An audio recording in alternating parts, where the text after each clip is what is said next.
Zdravo, ja sam Andrej, ja sam čovjek koji se zove Andrej.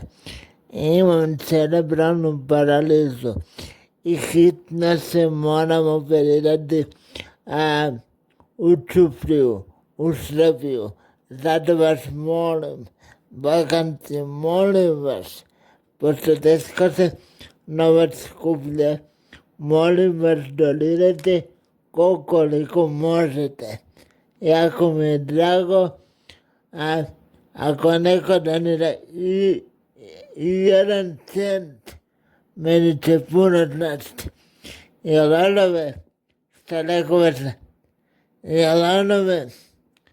što neko znači malo, nekome znači mnogo.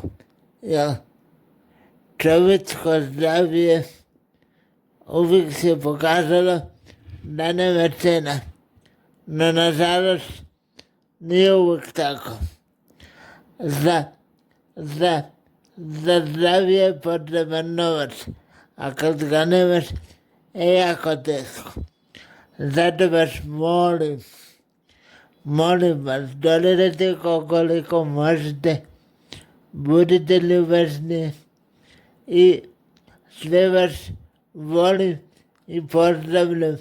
I ono ko će da donira i ono ko neće da donira, i ono ko će da donira i ono ko neće da donira, molim vas, pošaljite ovo vašim prijateljima, spodelite na internet i nadam se da će se brzo suma od 4.900 evra brzo sakupiti, jer meni su rekli doktori u Ćupriji koji dolaze, a moram napomenuti da su to Rusi doktori, meni su doktori napomenuli da mi je ovo zadnja šansa. Molim vas, uz vašu pomoć, želio bih da iskoristim svoju zadnju šansu. Dragi ljudi sa Balkana, donirajte i pomožite me. Evo, posle ova poruka, pošalit ću vam, imam i račun, vidjeti moja donatorska smetka. Nije mogla biti devizna, pa zato koristimo mamin račun. Molim vas, pošaljite novac koliko možete. Molim vas, budite ljudi, otvorite svoje srca, šta možete vi više. Jel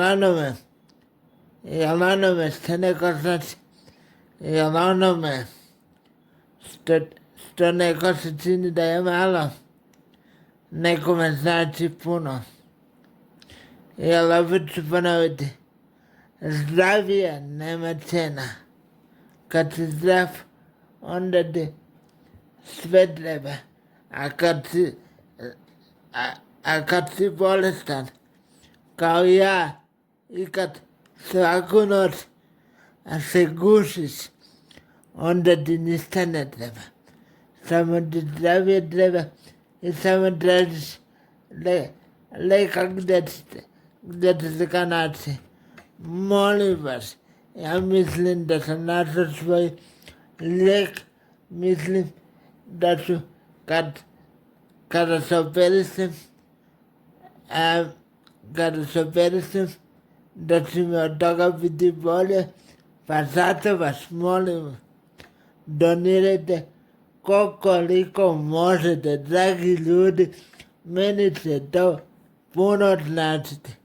Hvala vam od srca, ja se ispričavam ako sam vas uznemirio ili ako vas ova moja objava ne interesira, ali meni je to zadnja nada i namjeravam da je iskoristim. Hvala vam od sveg srca. Budete mi dobri.